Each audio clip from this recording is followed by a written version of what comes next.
أم علقت بأطراف حبالك إلا حين بعدتني ذنوبي عن دار الوصال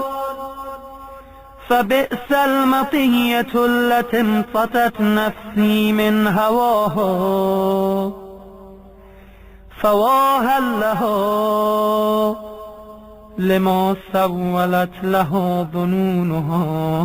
ومناها